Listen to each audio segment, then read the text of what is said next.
নমস্কার। SSC batch 2025-এর প্রিয় শিক্ষার্থীগণ, তোমরা মোবাইল দিয়ে কিভাবে এসএসসি পরীক্ষার রেজাল্ট বের করবেন তা জানতে হলে এই ভিডিওটি সম্পূর্ণ দেখতে হবে। প্রথমে তোমাদের ফোনে থাকা ক্রোম ব্রাউজারটি ওপেন করে নেবেন। ক্রোম ব্রাউজারটি ওপেন করে সার্চ অপশনে গিয়ে ঢাকা এডুকেশনাল বোর্ড লিখে সার্চ করবেন। সার্চ করে এখানে প্রথম যে এডুকেশনাল বোর্ড সাইটটি আসবে এখানে ক্লিক করতে হবে। সার্চ করার পরে তোমাদের সামনে এরকম একটা ইন্টারফেস চলে আসবে। এখানে অনেকগুলো অপশন আছে, আপনারা এখানে একটু জুম করে নেবেন।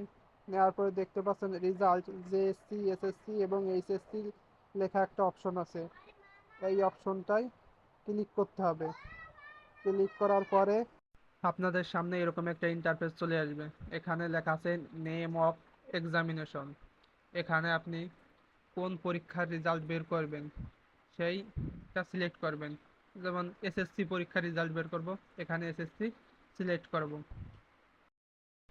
তারপরের অপশনটি আছে ইয়ার অফ এক্সামিনেশন।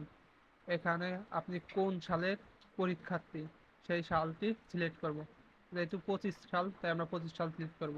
তারপরে নেম অফ বোর্ড, আপনি কোন বোর্ডে পরীক্ষা দিচ্ছেন, ঢাকা বোর্ড নাকি বরিশাল বোর্ড নাকি চট্টগ্রাম বোর্ড, আপনি যে বোর্ডে পরীক্ষা দিচ্ছেন সেই বোর্ডটি সিলেক্ট করবেন। আমি ঢাকা বোর্ডে তা দেখাবো, তাই এখানে ঢাকা বোর্ড সিলেক্ট করে নেব। ঢাকা বোর্ড সিলেক্ট করার পরে আছে টাইপ অফ রেজাল্ট। এখানে আপনি 2 নাম্বারটা সিলেক্ট করবেন, ইন ভিডিওবল ডিটেলড রেজাল্ট। এই 2 নাম্বারটা সিলেক্ট করে নেবেন। নেওয়ার পরে এখানে আছে আপনার রোল নাম্বার, আপনি আপনার রোল নাম্বারটি সিলেক্ট করবেন। করার পরে নিচে আছে রেজিস্ট্রেশন নাম্বার, আপনার রেজিস্ট্রেশন নাম্বারটি সিলেক্ট করে নেবেন। নেওয়ার পরে দেখতে পাচ্ছেন এখানে 4 ডিজিটের একটা সিকিউরিটি কোড আছে। এই সিকিউরিটি কোডটা আপনি এর নিচে বসায় নেবেন। টাইপ দি নাম্বার, এখানে এক একজনের ফোনে এক এক রকমের কোড আসতে পারে, যার ফোনে যে কোডটি আসবে সেই কোডটি বসায় নেবেন। নেওয়ার পরে ভিউ রেজাল্টে ক্লিক করলে আপনি আপনার কাঙ্ক্ষিত ফলাফলটি পেয়ে যাবেন। আশা করি ভিডিওটি ভালো লেগেছে। এরকম সব ভিডিও পেতে আমার চ্যানেলটি সাবস্ক্রাইব করে দেবেন। ভগবানের কাছে প্রার্থনা করি তোমাদের সবার রেজাল্টই ভালো হোক, এই প্রার্থনা করে আমি আমার ভিডিওটি শেষ করছি।